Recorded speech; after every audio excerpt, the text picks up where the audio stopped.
Hey everyone, welcome to the horror show. I'm Cecil Laird. Jaime and Fuego Here to provide our spoiler discussion for Glass. So yes, fair warning, we're going to be spoiling the movie, you guys. If you don't want to have it spoiled, don't watch. So here we go, let's get into it.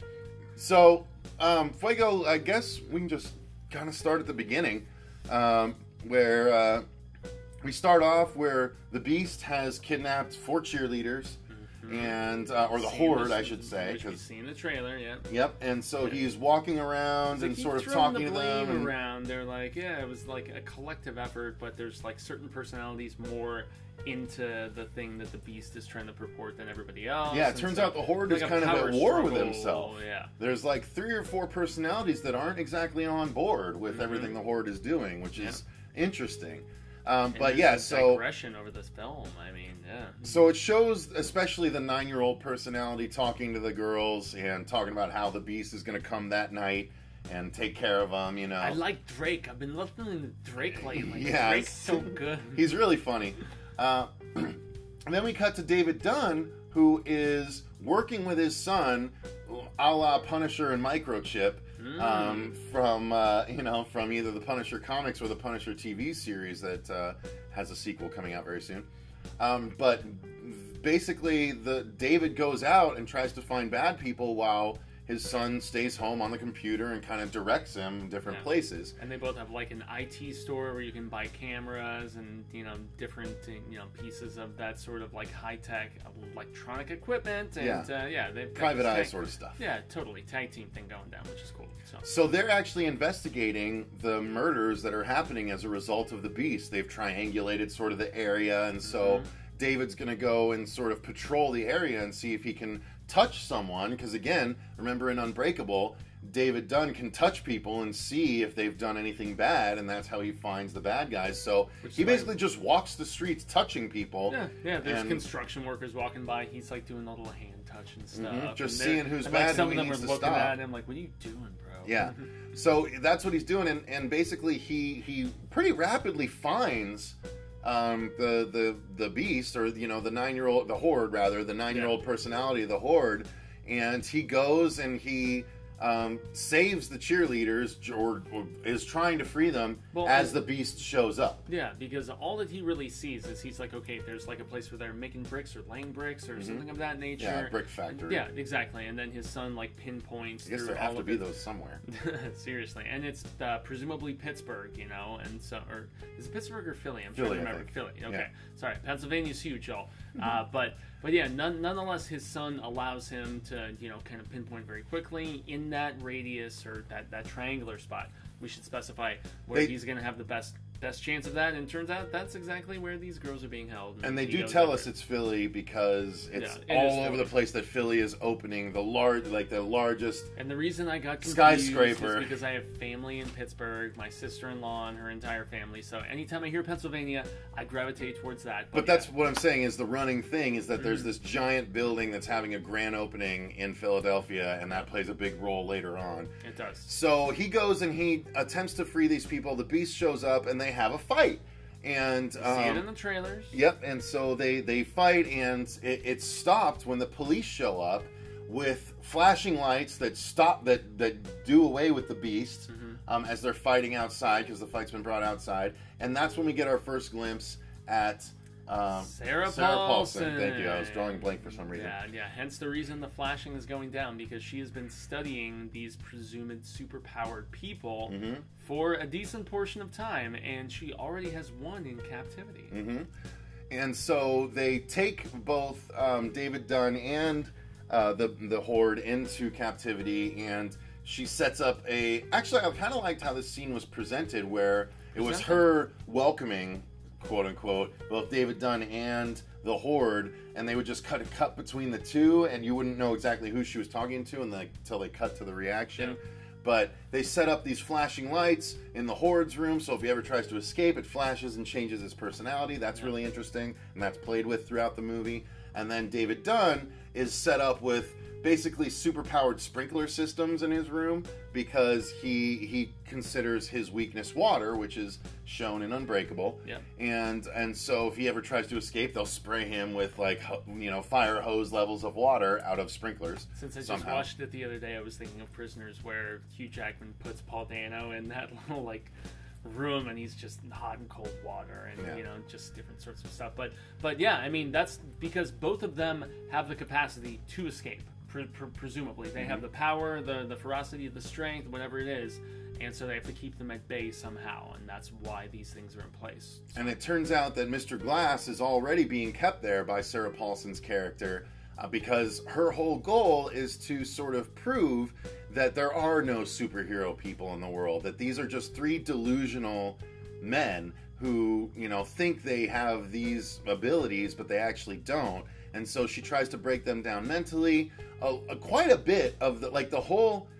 It's like the first half of the first act is getting to the hospital, and then the second half of the first act and all of the second act is at the inside of the hospital, and then the third act is kind of the outside of the hospital. So it takes a long time to sort of build up the fact contained. that they all become aware of each other, and once they all realize they're all there, then Mr. Glass sort of hatches a plan to free the Horde in order to prove to the world that superhero type people do exist. He wants both the Horde and David Dunn to have a massive throwdown in a very public venue. So his goal is to free them both, free the Horde first and then free David Dunn in a delayed sort of fashion, so that they can have a massive fight at the grand opening of the Nakatomi Tower. I mean, the Osaka, whatever the hell it was, but it was obviously a sort of thing as from Die Hard. Yeah, and also the fact that there will be so many eyes there, and thousands of people just cameras on hand, cameras across the world, and so on and so forth. So you see that Mr. Glass is just trying to prove to the world that this stuff exists. But he's not being evil necessarily. He's just trying to prove that these people exist. No, he's being evil. He's being evil in the way he's doing it, but you know what I'm saying. Yeah. So anyway, they get to know each other, and then the Horde becomes aware that David Dunn is in the next cell over, and Mr. Glass's machinations free the Horde eventually because he's playing possum for a good chunk of the second act once we finally get some shit from him. And the first time I looked at my phone while we were watching the film was once we finally got some Samuel L. Jackson actually doing something. And I was like, okay, how far into the movie are we? We have to be about halfway through. And of course I looked, and we're about an hour in. It's a 2-hour film, just a few minutes over. And so I was like, okay, that's how far they held back to give the perspective and the credence and the importance to McAvoy's character and the aftermath of Split in a lot of ways. They did not get heavy-handed with Samuel L. Jackson initially, which I appreciated with as much as I loved Split. I felt like they had to bridge those themes really well. Shouldn't have glossed over them. Maybe one of the reasons why I was upset with the fact that in that first hour we only got a scene with Anya Taylor-Joy's character. I wanted more of how she was dealing with the repercussions of everything. She felt like she took a second kind of back seat of sorts, but they redeemed her character in a lot of ways in the back hour, in my estimation. And so, that was one of my initial gripes, but they redeemed themselves. I kind of glossed over that. So basically, once David is taken into custody, his son tries to start figuring out how to get him back, and he goes and tries to fabricate a story which will get him out, but Sarah Paulson sees right through it. Anya Taylor-Joy finds out that her captor has been captured, and so she goes and tries to confront him because she hasn't fully dealt with the situation, and she feels bad for the Kevin personality that she bonded with from Split. It's so funny though, because Paulson initially is like, no, you can't talk to him, and then she just lets him go through. Yeah, that was odd. And then she in turn is like, I need you to stay on as a consultant, because she sees the viability. Yeah, she sees the viability of having this person who can get certain personalities, like initially, like just thrown right out, ones that have connection, ones that have, just a sympathy, a care, a affection in this case. So, and then they also bring in Mr. Glass's mom, who basically is still kind of visiting him as often as she can, every week if she can. So she misses some weeks, though, she explains. But so there are three sort of tethers. And he's like Anya Taylor-Joy for the Horde, there is Mr. Glass's mom for him, and then there is David Dunn's son for him. So it's really interesting, and it all plays into what happens. So eventually, Mr. Glass breaks the Beast out, and they try and escape through the underground tunnels, but they're foiled because they're caught via security cameras, and they're forced up to the surface. David Dunn escapes in time to try and stop them from going to the Nakatomi Tower, and which is the one thing, dude. I mean, I have to chime in. I was like, okay, all of these escapes are too convenient. All of these blah blah blahs. But then you realize, when I was so critical of that initially, there was a reasoning behind the convenience, and then there was a reasoning behind the convenience of the convenience. It's like all these people, whether it's Paulson character or Glass, trying to think ahead of each other, and that's why the more I'm thinking about this movie, especially in a spoilers discussion, the more I like the third act, even if I had some issues with it. I was on board for it, because so as they're escaping, there's this big confrontation on the front lawn, essentially, of the hospital, rather than going all the way to Nakatomi Tower. Yeah, do you think it's going to be big budget craziness, smashing buildings, it's still high Shyamalan. rise, whatever? No, it's Shyamalan, and also Jason Blum, like, let's not spend too much on this, you know, let's keep it in front of the place where we're filming everything. So they have this knockdown, drag-out fight where there's cars around and they're slamming each other into a van, and then, other personalities play a role. All three of the sort of tethers for each of the three people show up and are kind of there watching as everything goes down, and there's just this big thing, and Sarah Paulson is just trying to stop them all, and this is where it gets crazy, right? Like, the end of the movie is where we kind of disagreed a little bit, but Shyamalan makes a choice that I have to give credit for actually following through with the choice. Maybe following through is where I would give him credit, the manner in which. Glass, great. The Horde? Bruce. Cool. Bruce was crappy. Terrible. Yeah. As strong as he is, he should have been able to lift himself back up. So what we're Can I say? Well, I just want to be able to break it to the audience, because it just miffed me.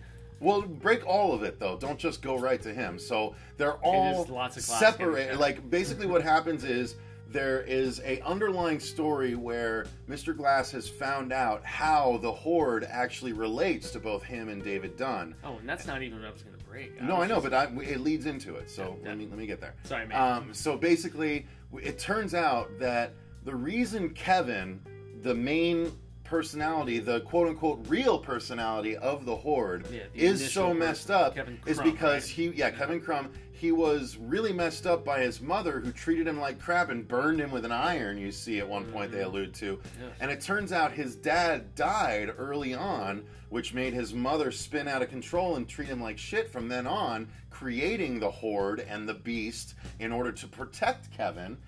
And it turns out that Kevin's father was on the train that Mr. Glass destroyed in order to prove that Bruce Willis existed back in Unbreakable. So basically, if you want to think about it like that, he created two different corresponding... He created the hero and the villain in the same instance, and so that's what's so hardcore about that revelation. And so the revelation comes out as the Beast is about to attack David Dunn once again, but his son runs over and lets the cat out of the bag, and then the Beast is not happy with Mr. Glass, and so he jumps down and basically crushes one shoulder by just grabbing and squeezing. You can assume he can make quick work of him. And then David Dunn runs at him, but before he engages, he smashes Mr. Glass in the chest and pushes him back. And then they fight again, but you see Mr. Glass cough up a bunch of blood. And he falls out of his chair. And the sound design on the fall over is... Because when his knees hit, it's like crack, crack, and he's like, ah! And then he falls, and it's just like snap, like, oh. And you can even attest. He's just broken. Like, Cecil can attest, that was one scene in the theater where I was just like, oh. Oh, that was the one you were talking about? That was the one. No, that wasn't the exact one I was talking about. But, all right, so that's what happened. So Mr. Glass then the fighting continues. is broken, and now you can assume bleeding internally because he coughs up blood after being smashed in the chest by the Beast. And so the Beast and David Dunn have another fight, but it's actually pretty short-lived because Anya Taylor-Joy sort of distracts him and grabs the Beast. And David Dunn gets taken down by a couple of the security guys that show up, like police guys. That's the one thing in that final sequence. It was like security guys were like not going after Glass at one point. He's sitting there and has the chance sitting there to watching while they're right in front of him, literally. Well, and he has the chance to talk with Anya Taylor-Joy. Like, oh, you're the one the Beast spared and everything. And you're like, why aren't they going after him? They have so many of these riot officers and stuff. And then they end up going after, you know, the Beast at one point, and then there's a sniper, and then there's, you know, then they go after, and the bit that pissed me off so much is Bruce Willis gets drowned in a puddle. Literally by a random faceless cop, just and it's not even that, it's part of the big twist. Where you see that the cop has a little clover tattoo, and Paulson's right and is next part to of a him, big secret society. We'll get to that reveal.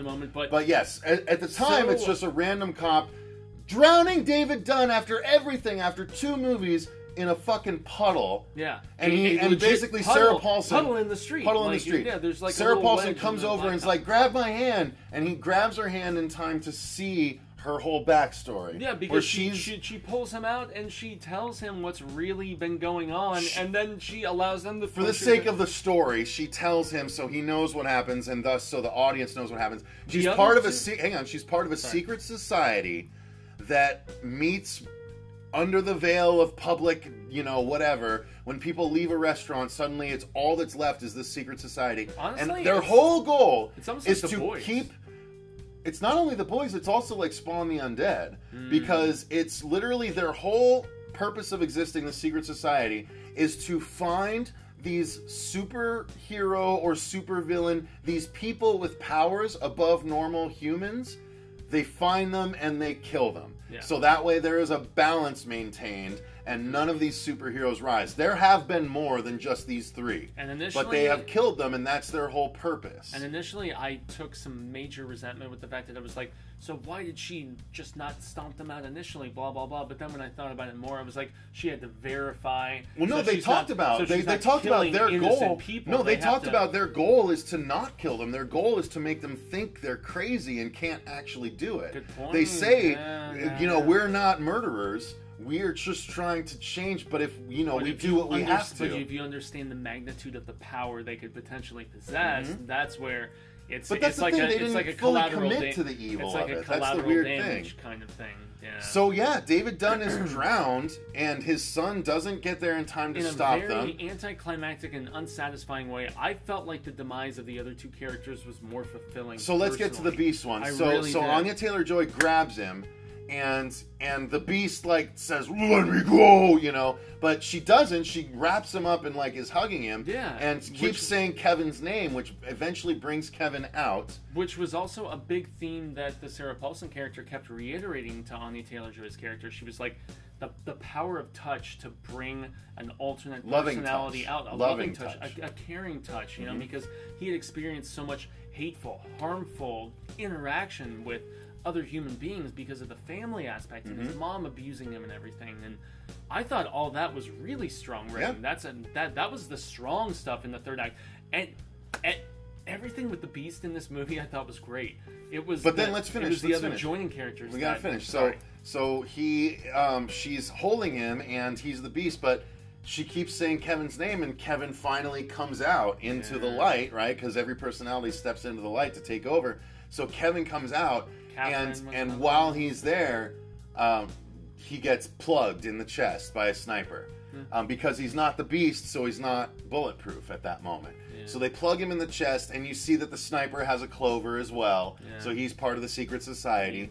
And he ends up dying, but it leads to one of the best scenes in the movie, because you literally get to have...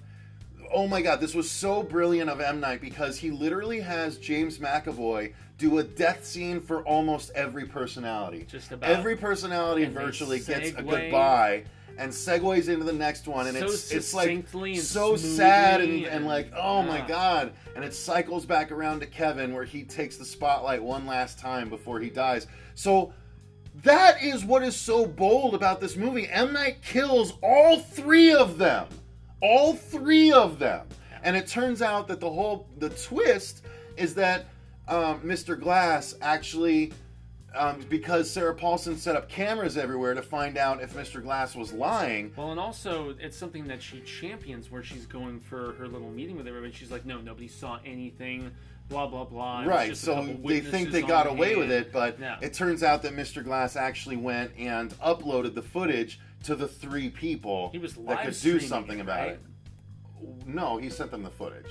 No, they did mention live streaming, but they said he just sent the footage, and he only sent the footage to those 3 people. So Anya Taylor-Joy, his mom, and the son, they all received the footage, and they decide to release it to the public, thus proving to the whole world that anyone that believes this footage from all these security cameras that superheroes or these people with extraordinary powers are real. So Mr. Glass actually does have an impact, and he tells his mom, I did matter, Mom. Yeah. And that's why, because he does eventually prove to the world, and then you just see Sarah Paulson walking down a hallway, and she just screams because now her whole thing has failed, and she's out of the job. It's classified as a suicide mission, as opposed to, whatever else you were presuming it was going to be initially. So I have to ask you now, what did you see coming? What did, as far as some of these plot twists, because the one for me... I was on the ride. I was just letting it wash over me. I wasn't trying to predict. I did see Sarah Paulson as evil. I knew she was evil. Everybody kind of like about 25 minutes in, I was like, she's going to be behind all this because she's trying to manipulate too much. I saw that very easily. From the trailer reactions. Yeah. I knew there was going to be some sort of connection, between Crumb and whether it was on the train. But I liked how that connection came together. It did come together. And that was actually a good shot. We need to mention that was the thing. So they actually not only used footage from Unbreakable, but he did a really cool thing where he actually shows the character that we didn't know about until this. We see and the seat shift over. We see the Horde's dad. As he's getting onto the train and sitting down in his spot, and he's actually looking up a pamphlet about DID, dissociative identity disorder, which is what his son has, so he's doing research on it, and then the camera moves out of that aisle, or moves out of that row, and then backs up down the aisle, and moves over, and you see the very first shot from Unbreakable, where Bruce Willis is leaning against the window and kind of wipes his head off. And we're just 20 years younger. Oh my god, it's so cool. It literally, and it's all one continuous shot. It was seamless. It looked so good. It was so awesome. That stuff I loved. That's why ultimately I really, really, really like what Shyamalan did. He made Unbreakable. He had no idea this is where he was going. But once he made Split and saw how much people reacted to it, and then he wrote this was honestly, I really liked that this is a genuine ending to a trilogy. Yes, there is a door open because there are other heroes that will appear that he could tell the stories of, but not with the characters we loved and saw. No. Not with the big. No, but that's fine. I think but I like the boldness of saying, okay, story's done. That was it. Clean slate. I kind of like that. I mean, yes, more could have been done with all of them, and I was actually worried they were going to leave it to continue to another one. No. But I'm glad he made a decision, stuck with it. Boom, they're all dead. That's it. And that's not where I took exception with the fact that he killed them. I just took exception with the manner in which, in some cases, which most notably was Bruce. I felt like with the importance of his character in Unbreakable, the fact that he was the reveal in the post-credits in this, I felt like just... Post-credits in the last one. In Split. Yeah, I felt like just being... There is no post-credits in this one. Being drowned in a puddle was... That was very disappointing end to him. Yeah, that was the anticlimacticness. That was what made me sad. That's where I was like, okay, he was given a disservice. But that's what Shane Hammer decided to go with, and the other two deaths were super sad. And that one was sad too, because you saw the son there. Yeah. And it honestly revealed the most just behind the curtain pulling of Paulson's character was with that particular death, because it was where she allowed him to be pulled up, and then they gave that little bit of information about the nature of the organization she works for. They had to squeeze that in, though. That still felt exposition-y to me. It really did feel like overstuffing the turkey and just being a little ham-handed, ham-fisted, whatever the hell the proper term is. Yeah. But for the most part, especially... I didn't walk out with the most happy opinion of this movie, but talking about it with you and letting it simmer, letting it turn in my head, I actually am pretty pretty satisfied with this film. Yeah, it really, you know, if they had baited for another movie, I would have been bummed. Yeah. This was an actual final thing. I'm actually happier with the fact that he made a final decision and fucking stuck with it. I don't like how David Dunn went out, but I'm on board with Shamhammer's decision to kill all three. The balls to be definitive, man. Yep, that's a very good way to put it. The balls to be definitive. Which it takes guts, especially when you know how much money this franchise could continue to make.